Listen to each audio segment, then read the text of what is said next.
Hey everyone. Over the course of my career in commercial real estate, I've been through numerous cycles.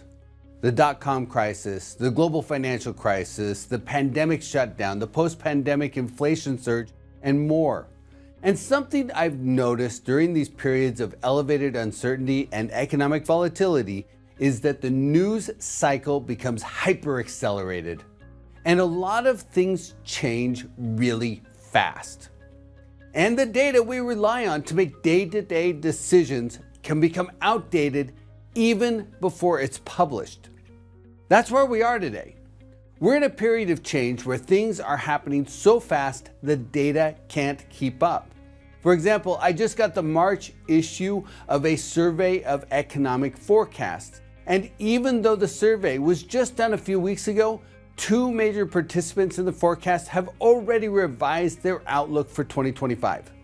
Another example is the CPI inflation reading that came out last week on March 12th that said inflation went down in February.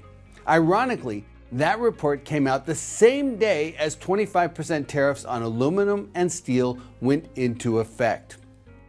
The price of steel has already gone up by 30% since the beginning of the year, and that isn't showing up in the inflation numbers yet.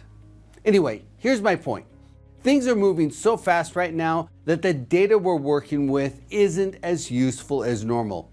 And in times like this, I've found over the years that commercial real estate investors are often best served by shifting their focus from the current news and data releases to a longer-term perspective.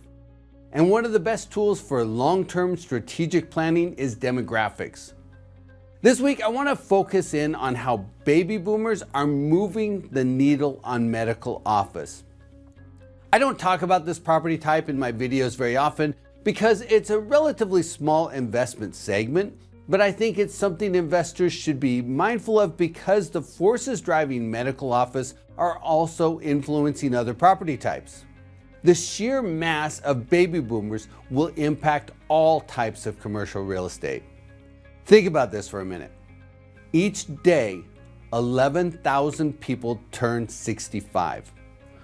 Over the next 5 years, the number of people between the ages of 70 and 74 will increase by 1.8 million people. There will also be 1.8 million more people who are between 75 and 80, and there will be 3.3 million more people who are over 80 years old. That's an increase of about 21.8% over the next 5 years. And as people age, their use of medical services increases. People between 18 and 44 go to the doctor about 1.9 times per year on average. Between 45 and 64, the number of visits averages 3.7 times per year, but for people 65 and older, the number of office-based physician visits increases to 7.1 times per year. As a result, the wave of baby boomers will drive a massive surge of medical services demand. That will likely drive increased medical-related space demand. At the same time, medical office space construction appears to be tapering. In 2023, about 14 million square feet of space was added, and in 2024, only 8 million square feet was added. And the pace of construction starts has fallen significantly over the last 2 years, a trend that will likely continue this year as the price of construction materials and the cost of construction labor rise. But just looking at the math, the structural dynamics of the demographics and the aging population's use of medical services implies that the need for medical office space will increase substantially over the next 5 years. That includes doctors' offices, outpatient care facilities, medical testing facilities, and so on. Now, I'm not going to drill into the details here, but think about how the aging of baby boomers will affect housing demand, retail demand, and even self-storage demand. And that's not even mentioning seniors housing, which has already seen significant occupancy gains.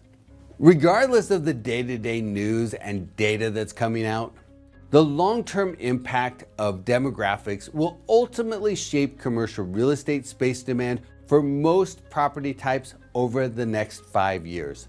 And that's something investors should keep in the back of their minds as they keep their eyes on the horizon.